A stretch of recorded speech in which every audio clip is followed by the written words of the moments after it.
Ok. Donc, aujourd'hui, nous continuons notre étude sur le parcours de vie d'Abraham et nous allons étudier les trois premiers lieux où il a vécu, à savoir Our, Haram et Shechem.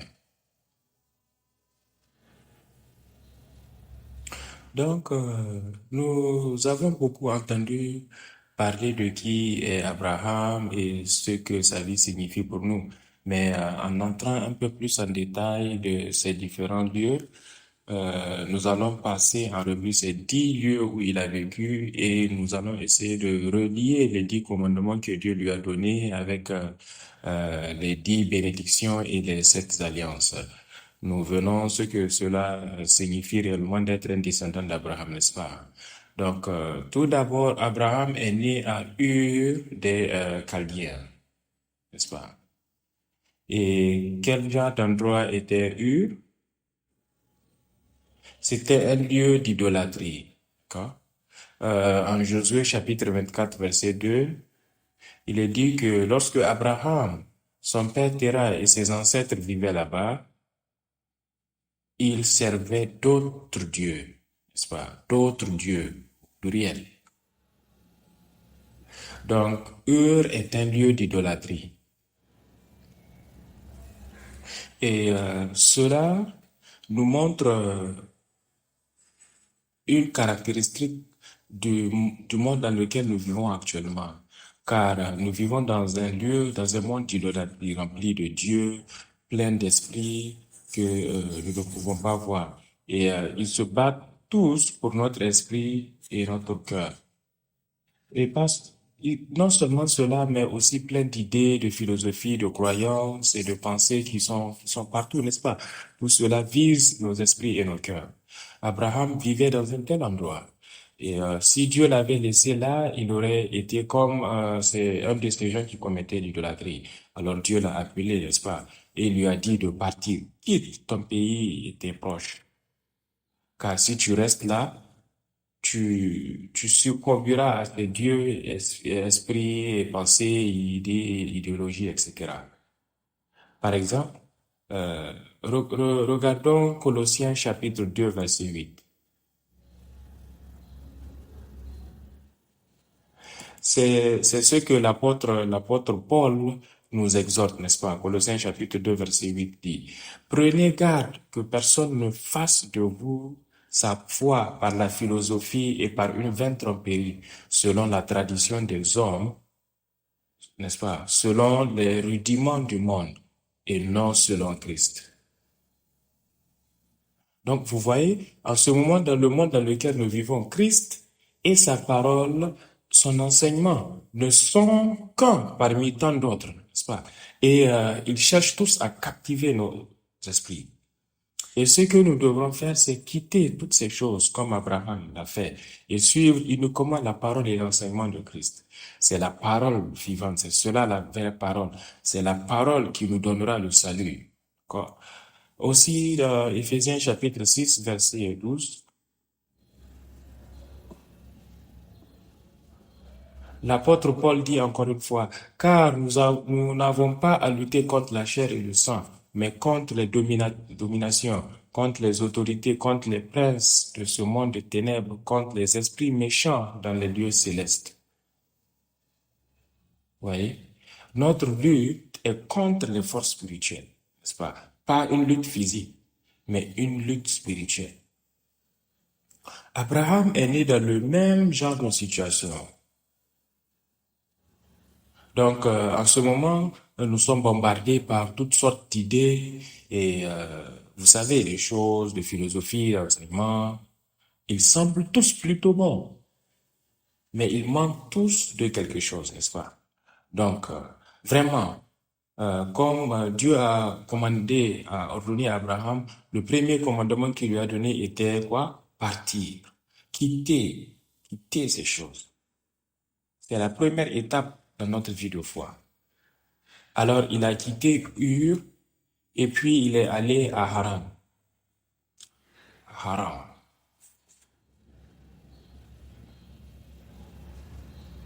Qu'est-ce qu'était Haran? Eh bien, Haran était un lieu de formation spirituelle.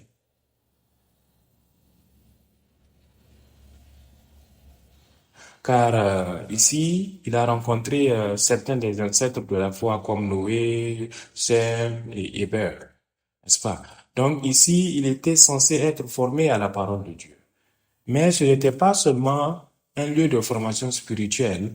Haran était aussi une ville très riche et luxurieuse à l'époque. Luxueuse. Si vous regardez la carte, c'est au centre, n'est-ce pas, où tout endroit se rejoint. Donc, c'était une ville de commerce très riche et extravagante. Et il y avait donc aussi de la tentation là-bas. Et cela fait partie de la formation. Pas seulement apprendre la parole de Dieu, mais aussi surmonter la tentation fait partie de la formation. Donc, Abraham devait être formé ici. Mais lorsque le temps de la formation se termine, il faut partir. Et Dieu a de nouveau donné le même commandement ici. Partir, n'est-ce pas? Ou, pour utiliser des mots différents, il a dit, va-t'en. Dans Genèse chapitre 12, va-t'en de ton pays et de ta parenté, et même de la maison de ton père. Ton pays, ta parenté, la maison de ton père. En gros, ces choses dénotent ou signifient notre zone de confort, n'est-ce pas? Notre zone de sécurité. Vous savez, nous sommes entourés de nos amis, de nos proches, de nos membres, de la famille. Vous savez, nous sommes à l'aise et nous nous sentons en sécurité. Mais Dieu ne veut parfois pas cela. Car si vous vous sentez à l'aise et en sécurité, que se passe-t-il? Alors, tu penses que tu n'as plus besoin de Dieu. Alors Dieu dit, pars d'ici. Dieu a aussi fait partie d'Abraham de là. Et à Haran, il y avait toutes ces choses qui retenaient, n'est-ce pas, Terah, le père d'Abraham, n'est-ce pas? Ce sont toutes ces choses qui nous retiennent de nous engager pleinement dans la vie avec Dieu. Abraham a finalement quitté, même son père était allé à Canaan. Alors, quand ta formation est terminée, que se passe-t-il? Tu es testé. Quand tu es testé, que se passe-t-il? Tu ne vas pas dans une salle d'examen avec tes parents, n'est-ce pas? Ou avec ton enseignant. Tu y vas seul pour être testé ou évalué. Alors, Abraham devait donc partir seul. Maintenant, il applique vraiment ce qu'il a appris jusqu'à ce point de sa vie. Il quitte enfin son père et va à Shechem, le premier endroit à Canaan.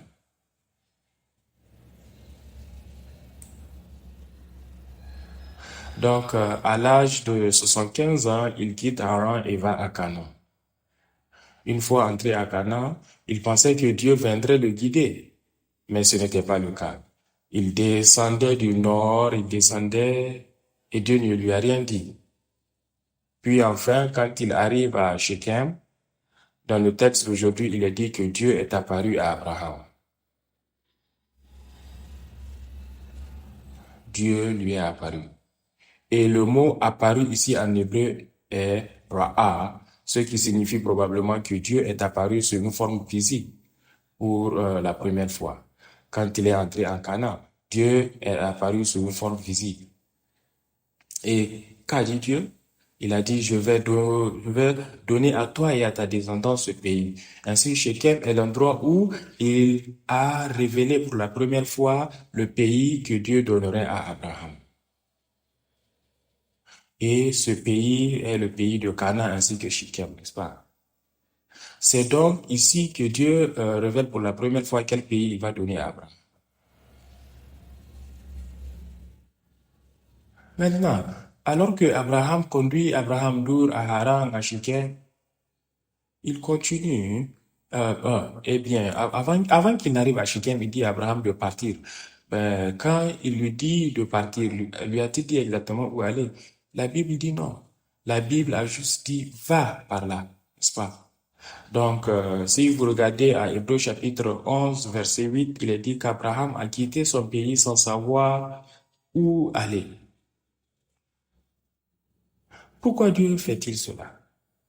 Pourquoi Dieu ne dit-il pas simplement, d'accord, c'est par là, ça va te prendre ce temps-là, tu dois aller par-ci exactement. Pourquoi il nous donne un itinéraire précis du voyage entier pour que tu saches?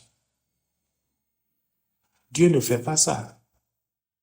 Dieu nous guide jour par jour, pas à pas. C'est ça le problème. Alors, Dieu dit à Abraham, va simplement et je te montrerai. Je te dirai, Abraham n'a pas trouvé Canaan avec ses yeux. Abraham a trouvé Canaan avec ses oreilles. Parce que Dieu a continué à dire, d'accord, va à droite, va à gauche. C'est comme écouter, n'est-ce pas, le GPS. Abraham n'a pas trouvé Canaan avec ses yeux, mais il l'a trouvé avec ses oreilles. Donc, 2 Corinthiens chapitre 5, verset 7, comme nous l'avons lu de nombreuses fois, dit, car nous marchons non par la vue, mais par la foi, n'est-ce pas? Nous marchons par la foi, non par la vue. Dieu l'a fait ainsi pour qu'Abraham écoute chaque jour. Abraham devait recevoir des instructions quotidiennes de Dieu. Le matin, il se réveillait, d'accord. Dieu, où vais-je aujourd'hui? Et Dieu lui dit exactement où il allait partir pour cette journée. Seulement comme 25 kilomètres, ainsi de suite. Ces instructions quotidiennes. C'est un peu comme collecter de la manne chaque jour. Dieu a conduit Abraham de cette manière. Et c'est ainsi que Dieu nous guide aujourd'hui aussi. Parfois, Dieu ne nous montre pas tout. Il nous montre juste un peu. Va par là, n'est-ce pas? C'est pourquoi cela nécessite de la foi. Car nous devons écouter chaque jour ce qu'il nous dit et marcher en conséquence. Pourquoi Dieu a-t-il fait cela? Eh bien, dans l'histoire dans la série de l'histoire de la rédemption, l'auteur donne quelques raisons. Tout d'abord, il l'a fait pour nous montrer que c'est Dieu qui mène la voie et non nous. Si Dieu nous donne tout le plan, nous irons simplement de notre propre chef, n'est-ce pas? Et prendrons peut-être un détour en chemin. Je veux aller voir cet endroit et aller par là. Et alors, tu pourras te perdre. Mais Dieu ne l'a pas fait ainsi pour que nous sachions que c'est lui qui nous guide sur la voie pas à pas. Alors, regardons quelques versets. Proverbe chapitre 16, verset 9.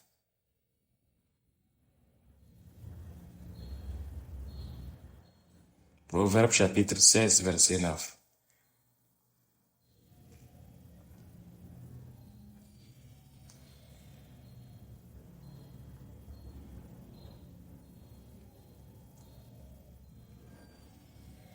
Donc, Proverbe chapitre 16, verset 9 dit ceci. Le cœur de l'homme médite sa voie, mais c'est l'Éternel qui dirige ses pas. N'est-ce pas? Nous pouvons planifier où nous allons aller, mais c'est Dieu qui va finalement nous guider là où il veut que nous allions.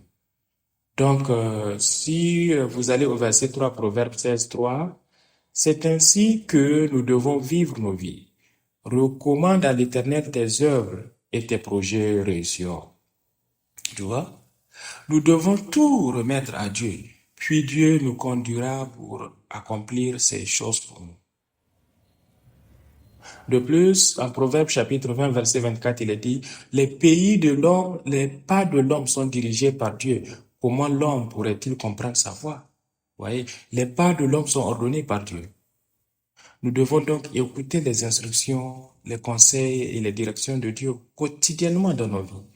Il est donc important que nous lisions et méditions sa parole chaque jour.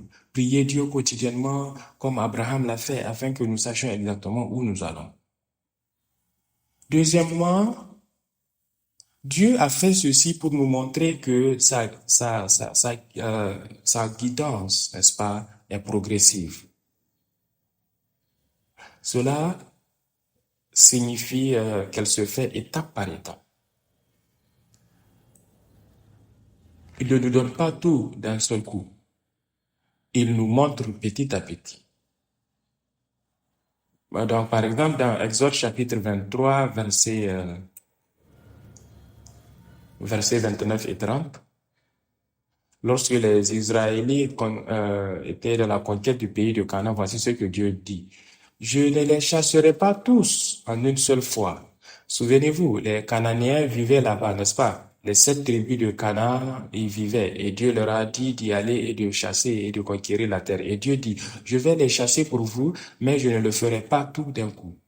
Et la raison qu'il a donnée est la suivante. Il dit, je ne les chasserai pas devant toi en une seule année, de peur que le pays ne devienne un désert et que les bêtes des champs ne deviennent trop nombreuses pour toi.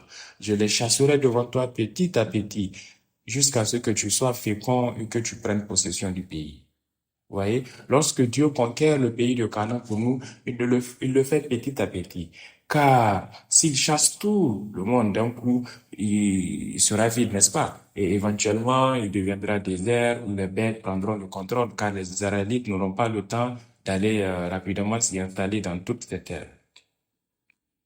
Cela ne concerne pas seulement il y a plusieurs années. Cela concerne aujourd'hui notre vie de foi et elle est comme la conquête de nos cœurs avec la parole de Dieu, n'est-ce pas? Nous conquérons aujourd'hui nos propres cœurs avec la parole de Dieu. Mais Dieu chasse nos ennemis petit à petit afin que nous puissions suivre ce processus, n'est-ce pas? Nous avons beaucoup de problèmes en nous, n'est-ce pas? Mais Dieu commence à les résoudre pour nous un par un, afin que nous puissions marcher avec lui ensemble au fur et à mesure. Et finalement, nos cœurs seront entièrement conquis et nous aurons pleinement l'image de Christ en nous, n'est-ce pas? Il y avait cette femme, une Coréenne nommée Kim Weeks.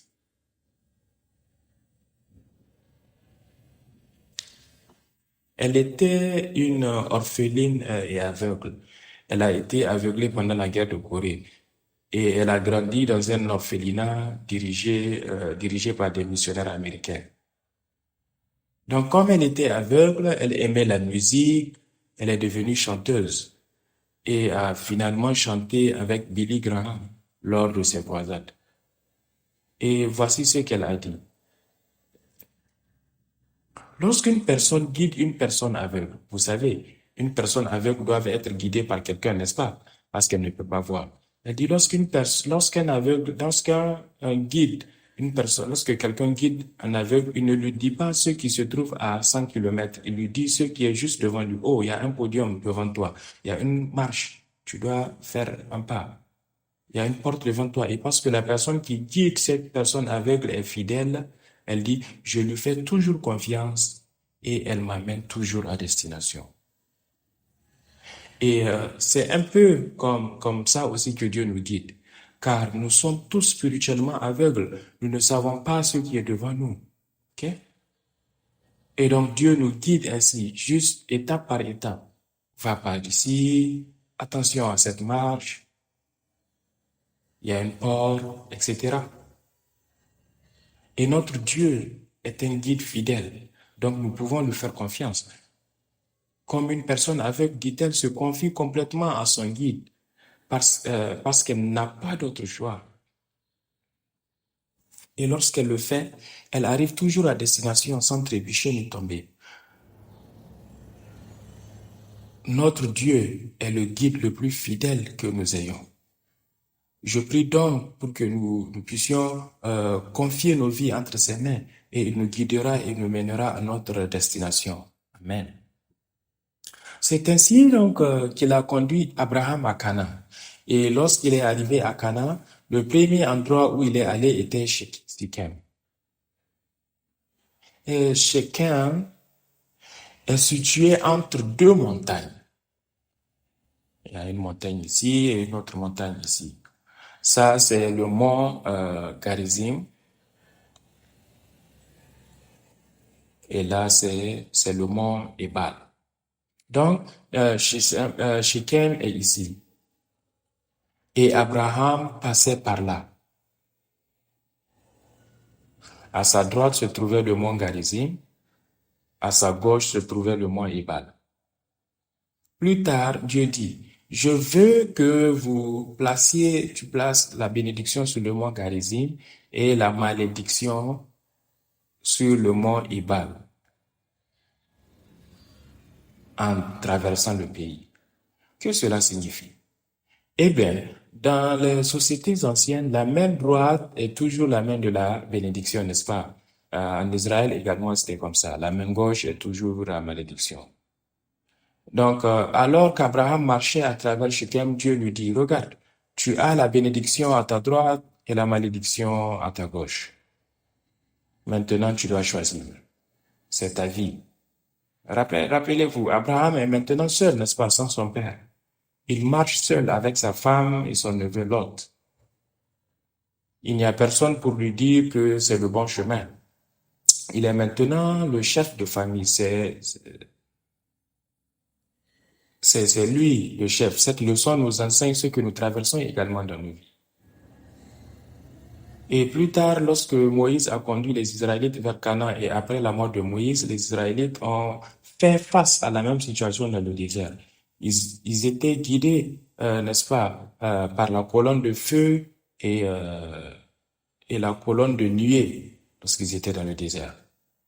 Mais cela s'est arrêté avant qu'ils ne traversent le Jourdain. Une fois qu'ils ont traversé le Jourdain pour entrer à Canaan, la colonne de fumée et la colonne de nuée ont disparu. Les Israélites devaient maintenant décider par eux-mêmes. C'est comme lorsque vous partez faire un examen, n'est-ce pas? Vous allez seul dans la salle d'évaluation. Vous devez maintenant appliquer ce que vous avez appris à travers les choix que vous allez prendre dans vos vies. Et la vie est une série de choix. Allez-vous choisir la bénédiction ou la malédiction? Allez-vous choisir la vie ou la mort? Voilà où nous en sommes. C'est ce que Abraham traversait et il choisissait généralement la bonne voie. Donc regardons dans Deutéronome chapitre 11, versets 26 à 32. Voilà ce que Dieu dit. Je lis pour vous. Laissez-moi lire. Deutéronome 11, 26 à 32 dit. Vois, je mets aujourd'hui devant vous la bénédiction et la malédiction.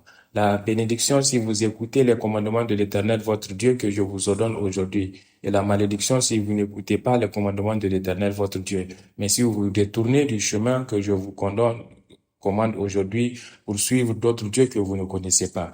Il arrivera que lorsque l'Éternel, votre Dieu, vous introduira dans le pays dont vous allez en prendre possession, vous prononcerez la bénédiction sur le mont Garizim et la malédiction sur le mont Ébal. Ne sont-ils pas de l'autre côté du Jourdain, à l'ouest du chemin vers le coucher du soleil, dans le pays des Cananéens qui habitent dans la plaine de face de Gilgal, près des chênes de Morée? Donc Dieu a dit, mettez la bénédiction ici et la malédiction là-bas, pour que vous ayez une aide visuelle. Oh, ça c'est la bénédiction, ça c'est la malédiction. Maintenant je suis au milieu. Quel chemin vais-je choisir? C'est essentiellement ce que notre vie représente, ces choix. Mais Dieu dit que si nous plaçons notre confiance en lui, il sera là pour nous guider. N'est-ce pas? Prenons aussi Ésaïe chapitre 30, verset 21, verset 20 et 21. Ésaïe chapitre 30, verset 20 et 21.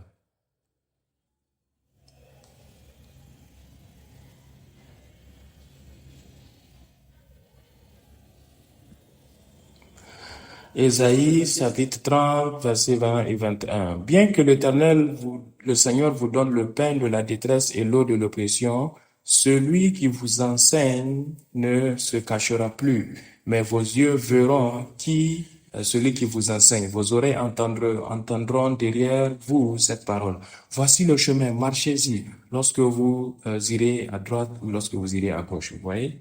C'est ainsi qu'Abraham marchait. Car Dieu était toujours derrière lui. Il lui disait à l'oreille, va à droite, va à gauche, ce chemin, cet autre chemin. Et c'est ainsi que Dieu nous guidera si nous plaçons notre confiance en lui.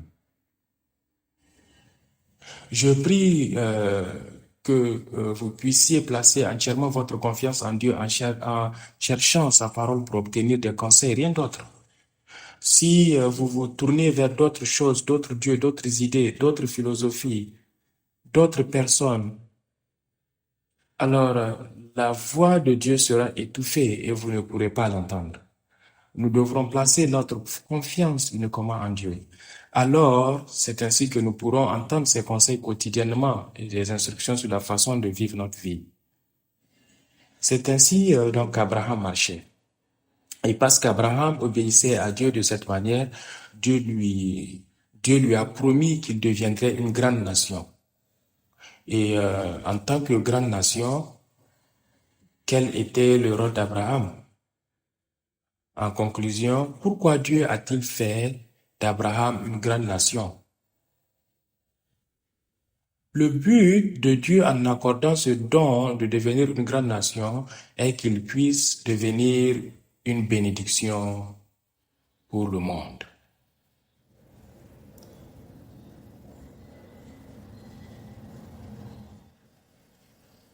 Je crois que cela est la clé pour comprendre Abraham. Dieu dit à Abraham de devenir une bénédiction pour les autres. Si vous regardez dans Genèse chapitre 12, versets 1 et 2, il est écrit, voici ce que l'Éternel dit à Abraham, va-t'en de ton pays, de ta parenté et de la maison de ton père dans le pays que je te montrerai. Je ferai de toi une grande nation et je te bénirai, je rendrai ton nom grand et tu seras une bénédiction. Ensuite, le verset 3 dit, je bénirai ceux qui te béniront et je maudirai ceux qui te maudiront. Et en toi, toutes les familles de la terre seront bénies. Vous voyez, c'était le but de faire qu'Abraham une grande nation, n'est-ce pas, afin qu'à travers Abraham, toutes les familles de la terre, tout le monde puisse être béni par lui. Et pour cela, Abraham doit devenir une bénédiction. Si vous regardez ce verset, la dernière phrase du verset 2, il est écrit en anglais, et ainsi tu seras une bénédiction, n'est-ce pas? Mais en hébreu, c'est en fait un impératif. Cela signifie littéralement sois une bénédiction. C'est un ordre. Dieu ordonne à Abraham de devenir une bénédiction. Et c'est ce qu'il nous ordonne aujourd'hui. Vous devez devenir une bénédiction pour les autres. Par exemple, nous sommes sauvés par la foi, n'est-ce pas? C'est une grâce. C'est un don qui nous est librement offert. Ce n'est pas de nous. Nous sommes sauvés par l'obéissance de quelqu'un d'autre, n'est-ce pas? Notre salut nous est donné comme un don par ou à travers l'obéissance de quelqu'un d'autre.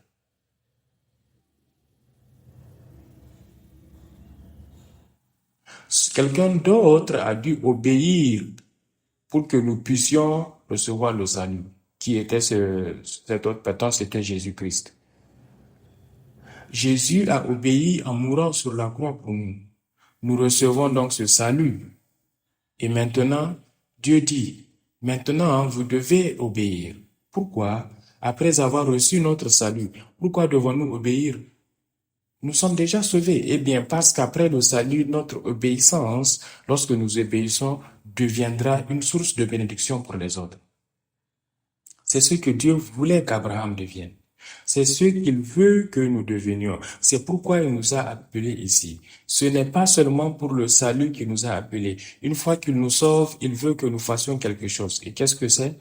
Il veut que nous devenions une bénédiction pour les autres, afin que par notre obéissance, quelqu'un d'autre en bénéficie. Lorsque nous obéissons au commandement de Dieu d'évangéliser et de partager l'évangile, lorsque nous obéissons au commandement de Dieu, n'est-ce pas, quelqu'un d'autre sera sauvé grâce à cela. Et parce qu'Abraham a obéi, il est devenu une bénédiction pour ses descendants. Regardons deux versets, puis nous allons terminer. Genèse chapitre 22, verset 18 et Genèse chapitre 26, versets 4 et 5. Nous allons lire ces deux versets et nous allons terminer la leçon d'aujourd'hui. Donc, allons premièrement à Genèse chapitre 22, verset 18.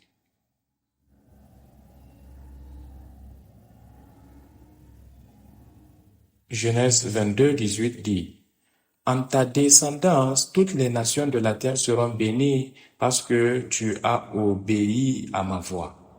N'est-ce pas? Parce qu'Abraham a obéi, maintenant par lui, toutes les nations de la terre peuvent être bénies. Il peut devenir une bénédiction, car grâce à son obéissance. Maintenant, regardons Genèse chapitre 22, versets 4 et 5. Genèse 26, versets 4 et 5. Je multiplierai ta descendance comme les étoiles du ciel, et je donnerai à ta descendance tout ce pays. Et par ta descendance, toutes les nations de la terre seront bénies, parce qu'Abraham m'a obéi et a gardé mes ordonnances, mes commandements, mes statuts et mes lois. C'est en fait Dieu qui parle à Isaac, pas à Abraham. Pourquoi Isaac a-t-il reçu toutes ces bénédictions? Parce qu'Abraham a obéi. L'obéissance d'Abraham est devenue une bénédiction pour son fils Isaac. Donc, lorsque nous obéissons, cela devient une bénédiction pour notre famille, pour nos amis, pour les personnes qui nous sont proches. Nous pouvons devenir une bénédiction. Et parce que quelqu'un d'autre obéit pour nous, nous avons reçu cette bénédiction. L'obéissance de Jésus sur la croix est la source de notre salut. Parce que quelqu'un d'autre a obéi et a établi cette église il y a quelque temps. Maintenant, nous en sommes bénis. Donc, notre obéissance nous permet de devenir une bénédiction pour les autres. C'est le but de notre appel. C'est pourquoi nous sommes ici. Nous devrons être une bénédiction, d'accord? Donc, c'est ici la conclusion. La vie d'Abraham a été une bénédiction pour les autres. Il nous a appelés à devenir une bénédiction pour les autres. Alors, soyez une bénédiction. C'est le commandement de Dieu. Et la manière de le faire est à travers l'obéissance. Lorsque nous obéissons au commandement de Dieu, nous pouvons devenir une bénédiction pour les autres. Prions. Père Céleste, nous te remercions de nous avoir enseigné l'obéissance d'Abraham et comment cela l'a conduit à devenir une bénédiction pour les autres et pour les nations de la terre. Père Dieu, nous voulons aussi être une bénédiction. Utilise-nous et puissions-nous tous devenir des instruments justes qui seront un canal de bénédiction pour toutes ces personnes qui sont autour de nous. Notre chair est parfois si faible, Père. Même si nos esprits sont disposés à t'obéir, Seigneur, il est difficile de le faire. Dieu, je prie pour que ton esprit nous fortifie puissamment afin que nous puissions vraiment marcher selon ta volonté et t'obéir à chaque étape, afin que par notre obéissance et par nos vies, nous puissions être capables de transmettre la bénédiction de Dieu à ceux qui sont autour de nous. Nous te remercions, nous te donnons toute la gloire au nom de Jésus. Amen. Louons Dieu avec nos applaudissements.